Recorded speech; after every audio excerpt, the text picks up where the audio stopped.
Hello students. तो ये chapter number 8 के नोट्स हैं। एक्चुअली मैंने फुल वीडियो बनाया था but due to some technical issue इसका जो वॉइस है वो नहीं आ पा रही है। Then also you have to try, you should try to understand this. Actually ये नोट्स पर्पज से ही मैंने बनाया था। जैसा कि आप 5 पॉइंट ये स्लाइड में देख रहे हैं, प्रकाश का किसी तल से टकराकर उसी माध्यम में वापस आ जाना प्रकाश का परावर्तन कहलाता है। समतल द्वारा दर्पण द्वारा बना किसी वस्तु का प्रतिबिंब दर्पण के पीछे ठीक उतनी ही लंबवत दूरी पर बनता है जितनी दूरी पर वस्तु का दर्पण। इस टाइप से आपको 5 पॉइंट्स इस स्लाइड में दिखाई दे रहे होंगे। और तीसरा देखें, मुख्य अक्ष के समांतर आपतित किरण अवतल दर्पण में परावर्तित होकर फोकस से गुजरती है तथा उत्तल दर्पण से परावर्तित होकर फोकस पर आती प्रतीत होती है, जैसा कि आप देख रहे हैं। और जो आवर्तनांक है उसका कोई विमा नहीं होती है, मात्रक नहीं होता है। और अगर गोलीय दर्पण को आप पानी में रखते हैं, जल में रखते हैं, तो उसकी फोकस दूरी पर कोई भी प्रभाव नहीं पड़ता है, जैसा कि आप ये स्लाइड में देख रहे हैं। जैसे स्लाइड चेंज होती है मैं दूसरे भी आपको एक बार रीड करके बता देता हूँ।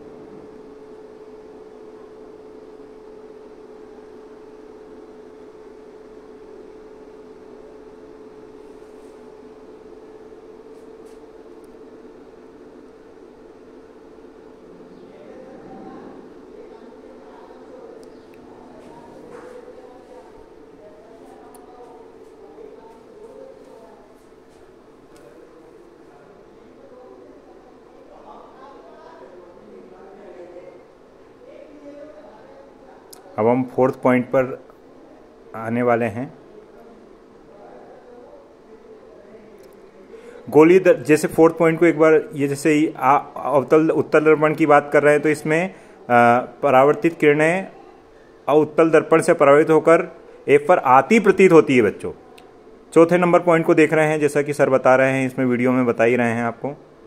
गोलीय दर्पण को अगर हम रखते हैं, चाहे वो उत्तल दर्पण हो चाहे अवतल दर्पण हो, क्या उसकी फोकस दूरी में कोई फर्क नहीं पड़ेगा, मतलब फोकस दूरी में कोई परिवर्तन नहीं होगा।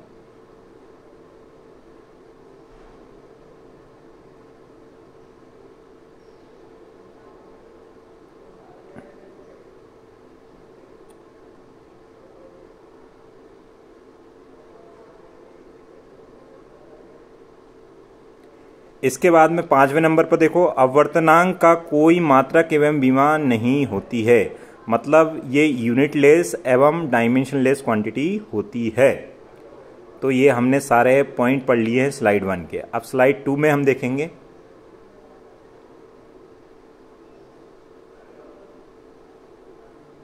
चलिए स्लाइड 2 देखते हैं बच्चों। इसका स्क्रीनशॉट ले लिया होगा आपने। अब 2nd स्लाइड में देखते हैं।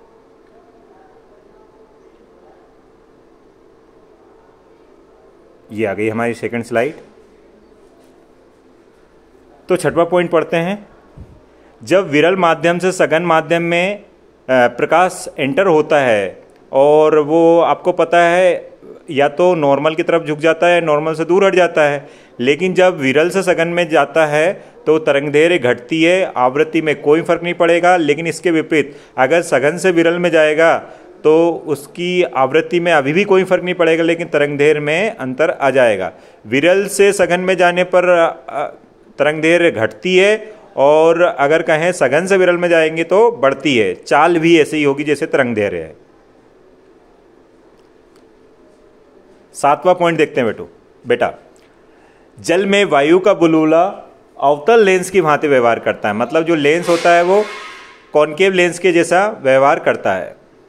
आप देख रहे होंगे।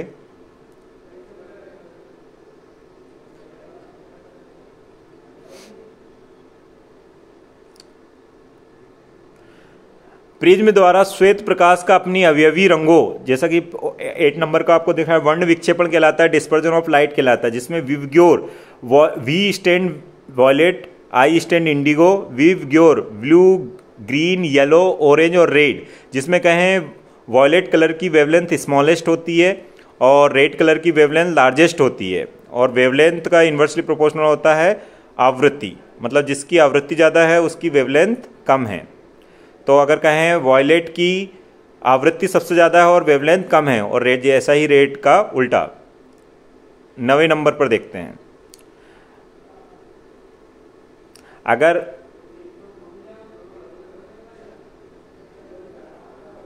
चलिए 9वें नंबर पॉइंट को देखें, अगर हमारी आईज हेल्दी है तो उसका जो फार पॉइंट है वो अनंत होता है, और उसका जो नियर पॉइंट होता है, लीस्ट डिस्टेंस बिटवीन होता है, वो 25 सेंटीमीटर होता है, जैसा कि आप स्क्रीन पर भी देख रहे हैं।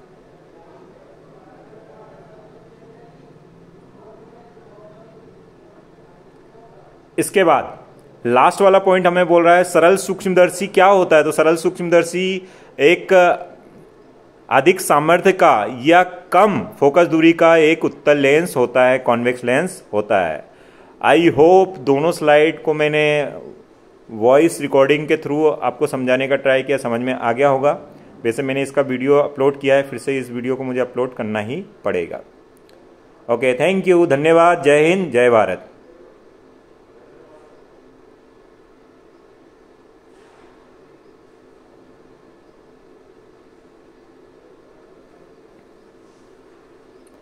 लास्ट वाले जो पार्ट रहेगा, जब मैं यहाँ से हट जाऊँगा तब आप इसका स्क्रीनशॉट ले लीजिएगा दोनों का। ओके, यस, अब इसका स्क्रीनशॉट आप ले सकते हैं। एक्सप्लेन तो किया है बट स्क्रीनशॉट भी ले लीजिएगा। Thank you again.